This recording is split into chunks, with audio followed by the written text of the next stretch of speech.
আজকের ভিডিওটা অষ্টম শ্রেণীর ছাত্রছাত্রীদের জন্য এবং আগের ভিডিওর পরবর্তী অংশ এটি। আগের ভিডিওতে আমি বলেছিলাম অদ্ভুত আতিথেয়তা প্রসঙ্গে এবং তার পরবর্তী অংশটি এখানে বলতে চলেছি। এখানে যেটা হচ্ছে, এখানে আরব সেনাপতি আমরা জানি আরব সেনাপতি দাঁড়ে গিয়ে উপস্থিত হয়েছিলেন মুর সেনাপতি, এবং মুর সেনাপতি অনেকক্ষণ ধরে নিজের যে তাঁবু, সে তাঁবুতে যেতে না পেরে আশ্রয় চেয়েছিলেন আরব সেনাপতির কাছে গিয়ে, এবং আরব সেনাপতি তৎক্ষণাৎ প্রার্থিত আশ্রয় প্রদান করলেন এবং তাহাকে নিতান্ত ক্লান্ত এবং খুদ পিপাসায় অভিভূত মানে একান্ত অভিভূত মানে দিশেহারা, ঠিক আছে। তা একান্ত অভিভূত দেখিয়া, কাকে একান্ত অভিভূত দেখলেন? মুর সেনাপতিকে দেখিয়া আহারাদির উদ্যোগ করিয়া দিলেন। তাহলে আরব সেনাপতি মুর সেনাপতিকে আহার দিলেন এবং তাকে আশ্রয় দিলেন এবং তাকে তার সেবা করলেন যথাবিধি অনুযায়ী। এবং মুর সেনাপতি ক্ষুণ্ণিবৃত্তি মানে হচ্ছে খিদে মেটালো হলো তার, তিনি খিদে মেটালেন। পিপাসাও শান্তি পেল, তার তৃষ্ণা মিটল এবং ক্লান্তি পরিহার করিয়া উপবিষ্ট হলে মানে বসলেন, আসন গ্রহণ করলেন, ঠিক আছে। বন্ধুভাবে উভয় সেনাপতির কথোপকথন হইতে লাগলো। উভয় সেনাপতি কারা? মুর সেনাপতি এবং আরব সেনাপতি। তাহাদের পরস্পর স্বীয় পূর্বপুরুষ দিগের সাহস, পরাক্রম, সংগ্রাম কৌশল প্রভৃতি পরিচয় প্রদান করিতে লাগিলেন। তাহলে তাহারা যেহেতু সৈনিক, সেই হিসেবে তারা কি করে তারা নিজ নিজ পরাক্রম, বিক্রম, রণকৌশল এইসবই আলোচনা করবেন, এটাই স্বাভাবিক। এই সময় সহসা আরব সেনাপতির মুখ বিবর্ণ হইয়া গেল। বিবর্ণ মানে ফ্যাকাশে হয়ে গেল এবং তৎক্ষণাৎ তিনি গার্হস্থ্যান করলেন, তথাহিতে প্রস্থান করিলেন এবং কিঞ্চিত পরেই মুর সেনাপতিকে বলিয়া পাঠাইলেন যে আমার অতিশয় অসুখবোধ হইয়াছে এবং এই জন্য আমি উপস্থিত থাকিয়া আপনকার পরিচর্যা করিতে পারিলাম না। তাহলে আরব সেনাপতি তৎক্ষণাৎ চলে গিয়েছিলেন এবং সেই সময় তিনি অন্য কোনো লোক মারফত বলে পাঠালেন যে তিনি দাঁড়িয়ে থেকে মুর সেনাপতির পরিচর্যা দেখাশোনা করতে পারলেন না। আহার সামগ্রী শয্যা প্রস্তুত হইয়াছে, আপনি আহার করিয়া শয়ন করুন। আর আমি দেখিলাম আপনকার অশ্ব যেরূপ ক্লান্ত হতবীর্য হইয়াছে, ক্লান্ত হয়ে গেছে এবং প্রাণ শক্তিহীন হয়ে পড়েছে, তাই বলা হচ্ছে যে হতবীর্য হয়ে গেছে। তাহাতে আপনি কোনো ক্রমেই নিরুদ্বেগে মানে উদ্বেগ মানে দুশ্চিন্তা ছাড়া বা উদ্বেগ ছাড়া ও নিরুপদ্রবে মানে উপদ্রব মানে ঝামেলা ছাড়া, উপদ্রব ছাড়া স্বীয় শিবিরে পৌঁছাইতে পারিবেন না। তাহলে মুর সেনাপতি অশ্ব যেরূপ ক্লান্ত হয়েছে এবং প্রাণশক্তিহীন হয়ে পড়েছে, সেই জন্য সে উদ্বেগ ছাড়া এবং উপদ্রব ছাড়া নিজ শিবিরে পৌঁছাতে পারবেন না। প্রতিপ্রস্তুতে এক দ্রুতগামী তেজস্বী অশ্ব সজ্জিত হইয়া পটমণ্ডপ দ্বার দেশে দণ্ডায়মান থাকিবে। আমিও সেই সময় আপনকার সহিত সাক্ষাৎ করিব এবং যাহাতে আপনি সত্বর প্রস্তার করতে পারেন তদ্বিষয়ে যথোপযুক্ত আনুকূল্য করিব, ঠিক আছে। এটা আরব সেনাপতি বলে পাঠালেন মুর সেনাপতিকে, ঠিক আছে, লোক মারফত বলে পাঠালেন। তিনি একটি ঘোড়াও দেবেন, এটি বললেন। আচ্ছা, কী কারণে আরব সেনাপতি এইরূপ বলিয়া পাঠাইলেন তার মর্মগ্রহ করিতে না পারিয়া মুর সেনাপতি আহার করিয়া সন্নিধান চিত্তে মানে সন্দেহ চিত্তে, তাহলে আরব সেনাপতি কেন আসন থেকে উঠে চলে গেলেন, কেনই বা খাবার দাবারের সময় এলেন না, কেনই বা লোক মারফত এত কথা বলে পাঠালেন, এসব বুঝতে পারল না মুর সেনাপতি। সে সন্দেহ মন নিয়ে ঘুমিয়ে পড়ল।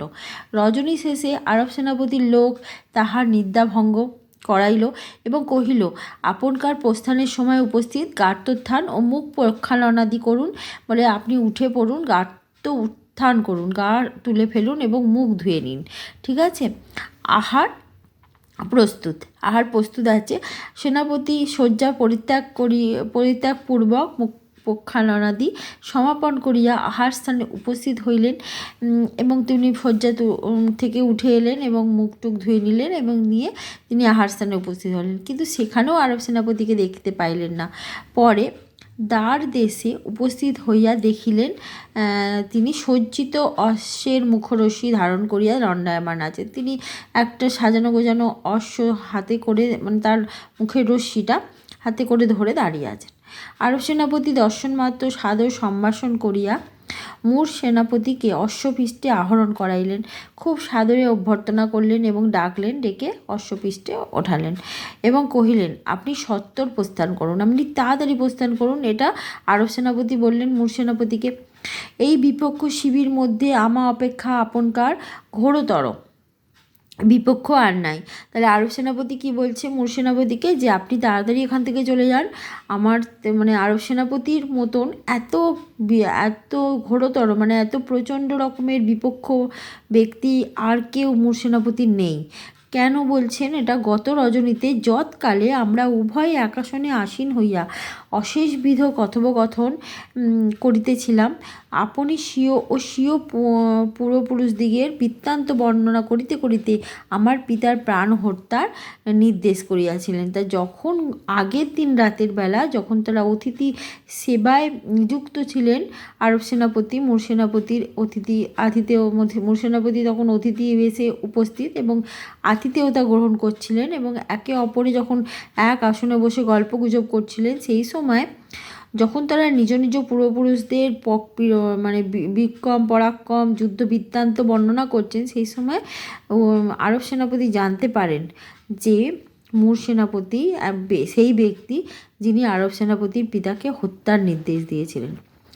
আমি শ্রবণ মাত্র বৈর শাসন বাসনার বর্ষবর্তী হয়। বৈর শাসন ভাজন মানে বৈর মানে শত্রু নিধন, শত্রু নিধনের মানে বাসনায় বশবর্তী হয়ে বারংবার এই শপথ ও প্রতিজ্ঞা করিয়াছি, সূর্যোদয় হইলেই প্রাণপণে পিতৃহন্তার প্রাণ সাধনে প্রবৃত্ত হইব।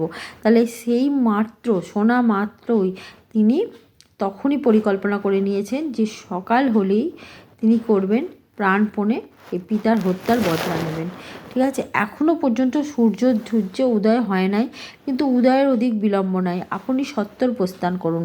আমাদের জাতীয় ধর্ম এই যে প্রাণান্ত সর্বশান্ত হইলেও অতিথির অনিষ্ট চিন্তা করি না, কিন্তু আমার পটমণ্ডপ হইতে বহির্গত হইলেই আপনকার অতিথিভাব অপগত হইবে। যেই মুহূর্তে ওই তাঁবু থেকে মূর সেনাপতি চলে যাবেন, সেই মুহূর্তে কিন্তু তিনি আর আরব সেনাপতির অতিথি নয়।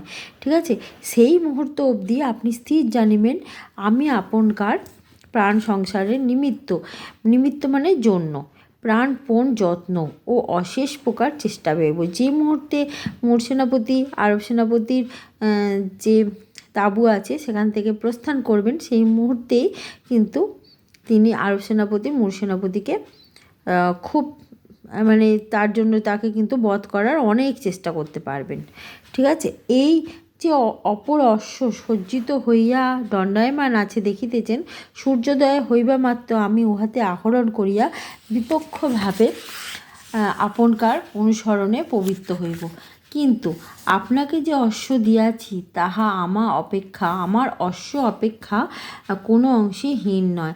এমনটা নয় কিন্তু যে তিনি চাইছেন একটা ক্ষীণ বল অশ্ব দেবেন, সেই অশ্বতে চেপে মূর সেনাপতি বেশি দূর যেতে পারবেন না বা আরব সেনাপতি তাকে ধরে ফেলতে পারবেন, এরকম কিন্তু অভিপ্রায় তার নেই বা ইচ্ছা তার নেই।